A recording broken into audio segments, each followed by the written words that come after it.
तुमच्यापैकी कोणाला डायबिटीज आहे का हो?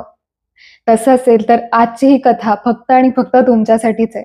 कथा कथनाच्या आजच्या या नवीन भागात तुम्हा सगळ्यांचं खूप मनापासून स्वागत आहे. आजची जी कथा आहे ती लेखक पत्रकार उत्तम कांबळे यांनी लिहिलेली आहे आणि फिरस्ती या त्यांच्या एका खूप गाजलेल्या पुस्तकातली ही कथा आहे. खरं तर फिरस्ती नावाचं एक खूप गाजलेलं सदर होतं आणि सकाळच्या रविवारच्या पुरवणीत पत्रकार उत्तम कांबळे खूप सुंदर लेख लिहायचे आणि मला आठवतं मी लहानपणापासून खूप आवर्जून त्यांच्या लेखाची वाट बघायचे.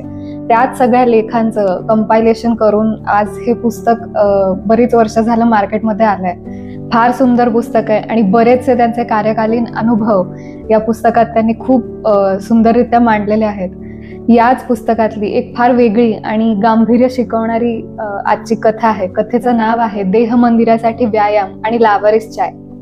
तुम्हाला अनेकदा असे अनुभव आले असतील की तुम्ही तुमच्या डायबिटीज विषयी किंवा वाढलेल्या बीपी विषयी लोकांना सांगायला जाता आणि आपसुकच न विचारता त्यांच्याकडून बरेचसे सल्ले तुम्हाला ऐकावे लागतात. हे करा, हे करू नका, व्यायाम करा, हे खा, हे नका खाऊ, वगैरे वगैरे. या सल्ल्यांमागची काळजी एका काळापर्यंत आपल्याला समजू शकते, पण एका पॉइंट नंतर हे सगळे न मागितलेले सल्ले फार जड वाटू लागतात. ही जी मंडळी आहेत ज्यांना डायबिटीज असतो तीही फार काही शहाणी नसतात.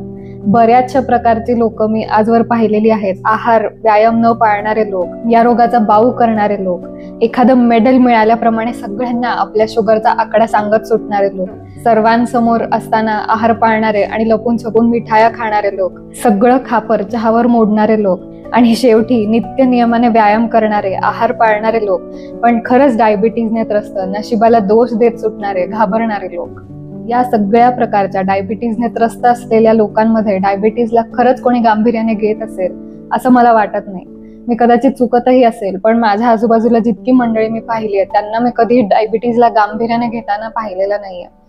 तर ह्या रोगाचं नक्की निदान काय आणि कसं या सल्ले देत सुटणाऱ्या लोकांपासून सुटका आपली होऊ शकते हे सांगणारी आजची कथा आहे. त्यामुळे मला खात्री आहे जी कोणी मंडळी या रोगामुळे, या आजूबाजूच्या लोकांमुळे त्रस्त आहेत त्यांना या कथेचा नक्की फायदा होणार आहे. कथेचं नाव आहे देह मंदिरासाठी व्यायाम आणि लावारिस चाय. अलीकडं सगळ्यात सोपी गोष्ट म्हणजे डायबिटीज वाल्यांना वेड्यात काढण्याची. डायबिटीज सिद्ध झाल्यावर तर हे काम आणखी सोपं असतं. जो भेटेल तो त्याला डायबिटीज पासून मुक्त होण्यासाठी असंख्य मार्ग सांगतो. आहार विहारापासून ते व्यायामापर्यंत. चालत राहा, पोहत राहा, योगासन करत राहा, हसत राहा, वॉटर थेरपी करा, फ्लॉवर थेरपीचा चान्स घेऊन पहा, कलर थेरपी पहा, जांभळाच्या ग्लासातूनच पाणी प्या, कडुनिंब घ्या, याचा रस घ्या आणि त्याचा रस घ्या. ॲलोपॅथी गुणकारीच, होमिओपॅथी, आयुर्वेदाचाही विचार करा, इलेक्ट्रोपॅथी घेऊन पहा, चपला बदलत राहा, पाय मोजे बदलत राहा, चष्मे बदलत राहा, संगीत ऐकत राहा, डोकं शांत ठेवून पहा, आहार मोजण्यासाठी तोळे मासे ते ग्राम पर्यंत परिणाम वापरा, पोहायला जा, धावायला जा, खिशात साखर ठेवा, कडवट बोलू नका, जिभेवर साखर ठेवा, नियमानं साखर तपासत राहा, जमलं तर ग्लुकोमीटर बाळगून पहा, डोळ्यांना किडनींना तर जपाच, पायाच्या तळव्याला तर अधिक जपा. नटीचा चेहरा जितका महत्वाचा तेवढा आपला तळवा महत्वाचा. फिट्ट कपडे घालू नका, जाड चपला वापरू नका, डायबिटीज एक रोग नाही तर रोगांची गँग घेऊन फिरतो, वगैरे वगैरे. एकदा खिरोद्याला गेलो होतो. माजी शिक्षण मंत्री मधुकरराव चौधरी यांच्या संस्थेत कार्यक्रम होता. नंतर जेवायला बसलो. माझ्या शेजारीच ते होते. केळीचं शिकरण आणि जिलेबी ते खाऊ लागले. त्यांना डायबिटीज होता. मला जर आश्चर्य वाटलं.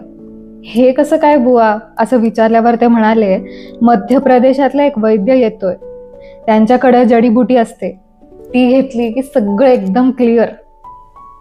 ठीक आहे असं म्हणत मी माझा आहार घेतला मोजून.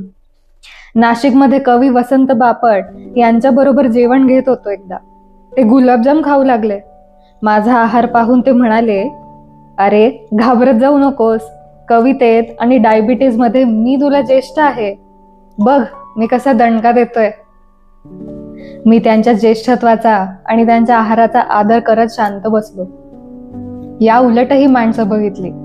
जेवणापूर्वी ताटात जे काही आहे ते 100 वेळा मोजून एक एक घास घेणारी माणसं. काही जण शुगर वाढायला नको म्हणून गोड बोलायचंही टाळतात. मध्यंतरी बीडवरून अंबेजोगाईला निघालो होतो. एका ढाब्यावर चहासाठी थांबलो. बिन साखरेचा 1 कप चहा दे असं वेटरला सांगितलं. तो बघतच राहिला. त्याला मराठी कळत नसेल असं गृहीत धरून मी म्हणालो, विदाउट शुगर 1 चहा दे. तरीही तो बघत राहिला. मी पुन्हा मराठीत, हिंदी, इंग्रजीत सांगण्याचा प्रयत्न करू लागलो. शेवटी त्याला एकदाच कळलं. त्याबाबतचा आनंद व्यक्त करत तो म्हणाला, साहब लावारिस चाय बोलो ना. डोक्यावर हात मारून घेतला. तोच पुन्हा म्हणाला, डायबिटीज वाले लोग होते हैं ना, वो लावारिस चाय पीते हैं. हसावं की रडावं कळे ना. डायबिटीज वाल्याचं वर्णन करण्यासाठी त्यांना शब्द शोधला होता, लावारिस. शुगर अपडाऊन होण्यावर नियंत्रण ठेवलं नाही तर काहीही घडतं हे मी पाहिलं, स्वतःबाबत आणि न्यायाधीश चंद्रशेखर धर्माधिकारी यांच्याबाबतही. एका समारंभात भाषण करता करता त्यांची शुगर डाऊन झाली.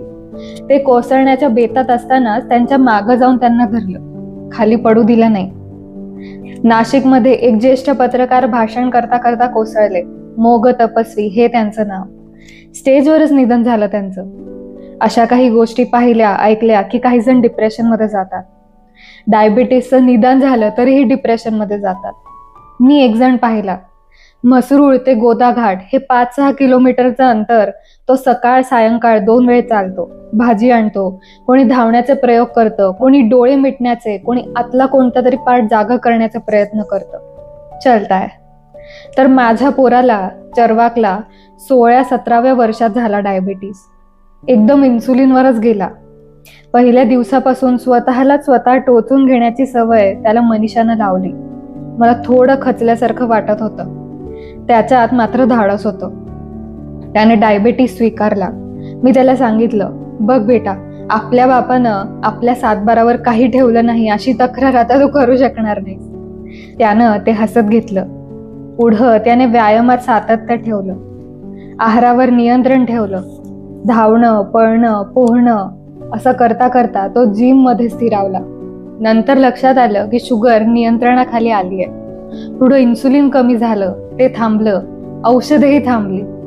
तो आता बॉडी बिल्डर व्हायचा म्हणतोय.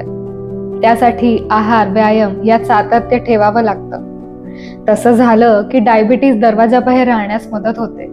कोणीतरी सांगितलं की होली क्रॉसचे फादर टोनी जॉर्ज यांनाही डायबिटीज आहे. ते चिंताग्रस्त असतात. मी त्यांना सहजच म्हणालो, तुम्ही नित्य नियमाने चर्चमध्ये प्रार्थना करता, परमेश्वराची आराधना करता, पण देह सुद्धा मंदिरच असेल त्यासाठी कोणती प्रार्थना करता? क्षणभर ते स्तब्ध झाले. म्हणाले, अहो मराठीत एक कविताच आहे ना, देह मंदिर. त्यांना ते पटलं होतं. देह मंदिरासाठी व्यायामाची प्रार्थना करून ते डायबिटीजला नियंत्रणाखाली आणणार आहेत. त्यांनी व्यायामाच्या प्रार्थनेला आरंभ केला आहे.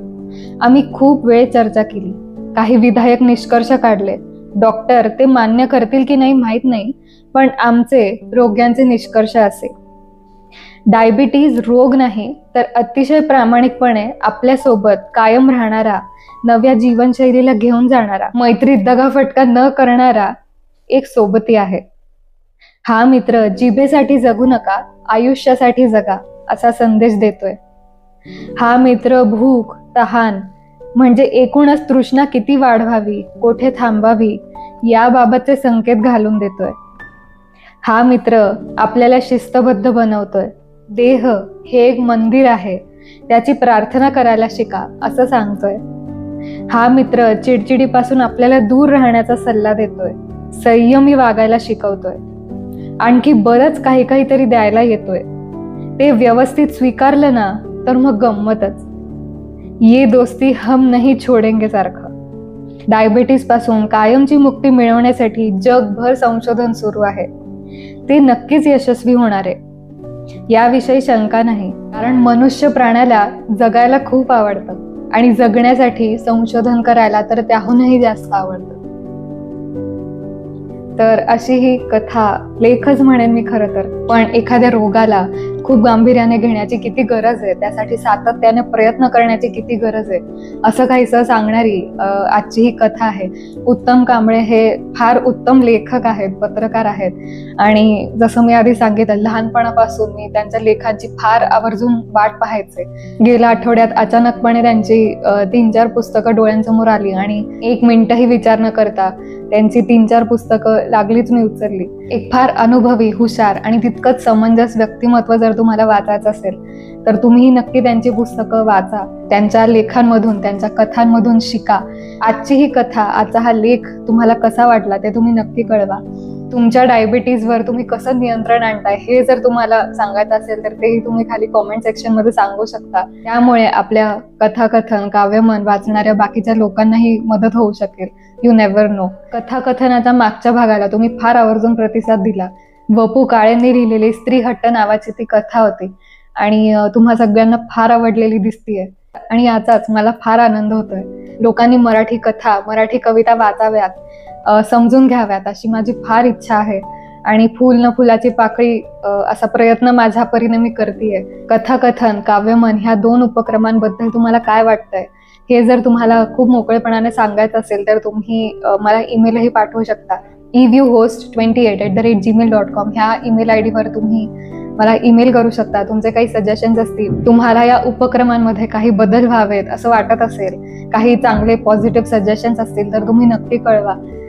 या दोन्ही उपक्रमांना तुम्ही आजपर्यंत खूप साथ देत आला आहात, पुढेही द्याल अशी माझी खात्री आहे. आजची कथा, आजचा हा लेख आवडला असेल तर तुमच्या आजूबाजूच्या लोकांना पाठवा. जी लोक डायबिटीजने त्रस्त आहे, जी लोकांच्या सल्ल्याने त्रस्त आहेत, अशा सर्व लोकांना पाठवा आणि त्यांनाही कळू दे की आहारामध्ये, व्यायामामध्ये सातत्य किती गरजेचं आहे आणि हे केल्यानेच डायबिटीज कुठच्या कुठे पळून जाणार आहे. तर व्हिडिओ आवडला असेल तर लाईक करा, शेअर करा, सबस्क्राईब करायला विसरू नका आणि काव्यमन, कथाकथनाच्या पुढच्या व्हिडिओची नक्की वाट पहा.